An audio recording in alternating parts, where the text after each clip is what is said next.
안녕하세요. 진짜 역사를 만나는 시간 찐 히스토리 TV의 윤섭쌤입니다. 이번 시간에는 발해의 건국과 흥망 그리고 발해의 통치제도에 대해서 알아보겠습니다. 자, 교과서 60페이지입니다. 교과서 60페이지에는 고구려 유민 발해를 세우다 해서 대조영의 발해 건국 이야기가 나오게 되는데요. 먼저 당나라는 고구려를 멸망시킨 후 고구려 왕과 귀족을 중국 각지로 이주시킵니다. 그 중에서도 제가 지도를 그려보면요. 여기 요하강 동쪽이 아니라 요하강 서쪽인 이 요서 지역에 대조영과 고구려 유민, 말갈족, 거란족을 이주시킵니다. 자, 그런데 생각해 보세요. 이렇게 여러 민족이 같이 어울려서 살다 보면 서로 부딪힐까요? 부딪히지 않을까요? 맞습니다. 부딪히게 됩니다. 그리고 또한 거란족은 원래 이 지역에서 털을 잡고 있었던 민족이기 때문에 대조영이나 고구려 유민들, 발갈족들이 썩 탐탁치 않았습니다. 그래서 잦은 충돌이 일어나고 있었는데요. 마침 당나라 북쪽인 돌궐에서 독립을 하겠다고 해서 당나라가 이것을 진압하기 위해 요서 지역에 있던 군대를 파견하자 거란의 이진충이 이 요서 지역에서 반란을 일으키게 됩니다. 그러자 그 틈을 타 대조영은 무리를 이끌고 이쪽으로 이렇게 이동을 하게 되는데요. 대조영이 영주를 탈출했다는 이야기를 듣자 당나라 군대가 쫓아오게 됩니다. 자, 이렇게 쫓아온 당나라 군대와 앞서가던 대조영의 무리가 이곳 천문령이라는 곳에서 맞붙어서 싸우게 됐고요. 대조영이 승리를 거두게 됩니다.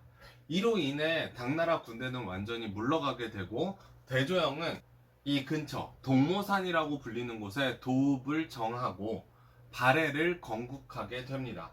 698년에 이 건국된 발해는 고구려 계승을 표방했고요. 신라와 공존하게 되면서 발해의 영토가 이렇게 위쪽에 자리 잡게 되고 신라의 영토가 남쪽에 자리 잡게 되면서 남북국의 형세가 만들어지게 됩니다.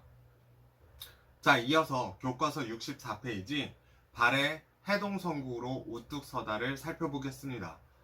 먼저 발해의 발전에 대해서 살펴보면 발해는 일대 고왕으로 불렸던 대조영이 건국했다라는 것 앞에서 살펴봤고요. 이제 2대 무왕에 가면서 영토가 확장이 됩니다.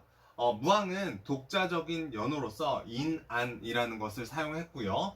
동북쪽의 여러 말갈족들을 복속시키게 되면서 영토를 확장하기 시작하는데요.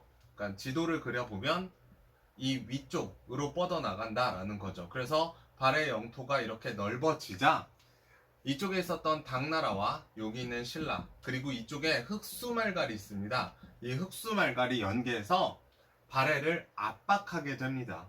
이 압박에 무왕은 장문유를 시켜서 당의 등주를 이쪽 지역에 있는 등주를 공격하게 됩니다.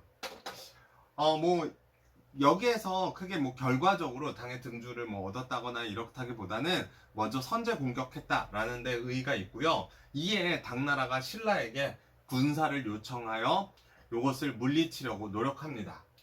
자, 신라가 이렇게 당나라를 도와주자 발해의 입장에서는 외교적으로 고립될 수 있기 때문에 일본과 왜죠? 일본과 친선 관계를 맺어서 신라를 견제하게 됩니다. 자, 밑에 내용은요. 3대 문왕에 대한 얘기가 나오는데요. 3대 문왕은 무왕은 당나라와 굉장히 좋지 않은 관계 속에 있었지만 문왕은 사이가 좋은 관계, 즉 친당 노선을 확립하게 됩니다. 그러면서 당나라의 문화를 적극적으로 수용하고요. 당과 우호 관계를 회복합니다. 당과 관계가 회복되자 신라와도 관계가 굉장히 해소되게 돼서 적대적인 관계가 아닌 친선 관계로서 신라도라는 것도 만들게 되는데요. 이 부분 뒤에서 다시 설명하겠습니다. 또한 수도를 상경성으로 옮기고 통치체제를 정비하면서 왕권을 강화시키게 됩니다. 자, 이어서 교과서 64페이지 밑에 부분인 발해 통치제도 정비를 살펴보기 전에 65페이지 발해의 번영과 멸망부터 먼저 살펴보겠습니다. 발해는 3대의 문왕이 죽고 난 뒤에 내부 분열이 아주 심하게 일어나게 되고요. 그것을 수습한 왕이 누구냐? 바로 선왕입니다. 선왕은 이것을 잘 수습하고 내부적으로 통치제도를 완전히 정비한 이후 영토 확장을 하는데요. 대부분의 말가를 복속시키고요. 요동까지 진출하게 됩니다. 또한 남쪽의 신라와는 대동강에서부터 원산만까지의 경계를 정확하게 나눔으로써 발해의 최대 영토를 가지게 됩니다.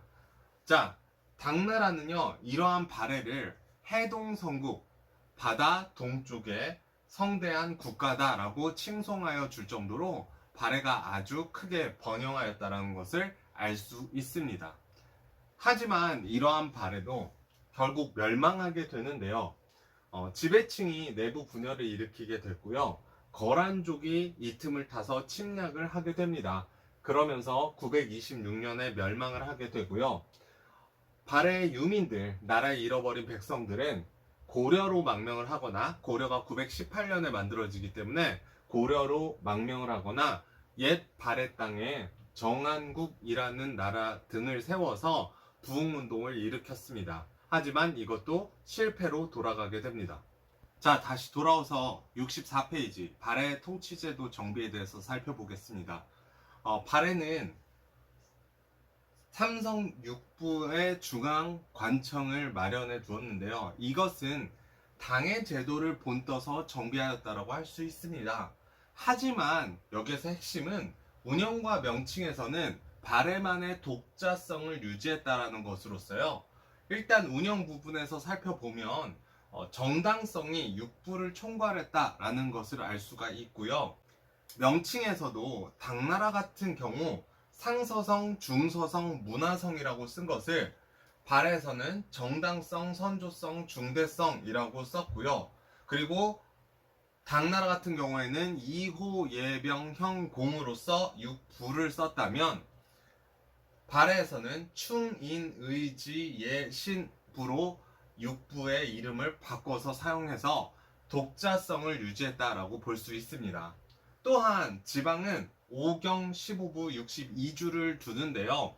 5경은 수도를 이야기합니다. 그래서 5개의 수도를 행정 중심지에 두고 넓은 영토를 효과적으로 다스렸고요.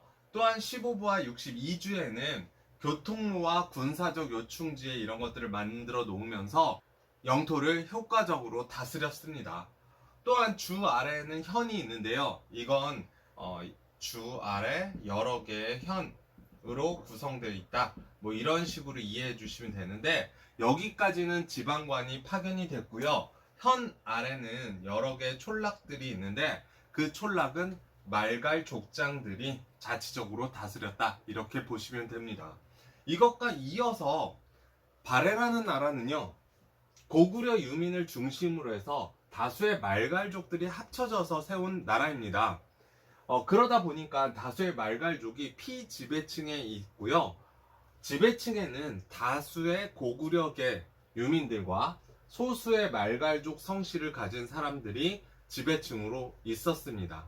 자, 이렇게 해서 교과서 60쪽, 64쪽, 65쪽까지 발해 건국과 발해 흥망, 그리고 또한 발해의 통치제도 정비까지 알아보았는데요. 교과서 65쪽에 보면 발해 고구려 계승 의식에 대한 내용들도 있습니다. 발해를 세운 사람이 대조영이고 이 고구려계 장군 출신이라는 것과, 또한 일본에 외교 문서를 보낼 때 자신들을 고려왕, 즉 고구려 왕이라고 한 것을 보아서 고구려를 계승했다라는 의식도 가지고 있었다라는 거 여러분께서 잘 기억해 주면 될 것 같아요. 자, 그러면 오늘 이렇게 해서 마무리하도록 하겠습니다.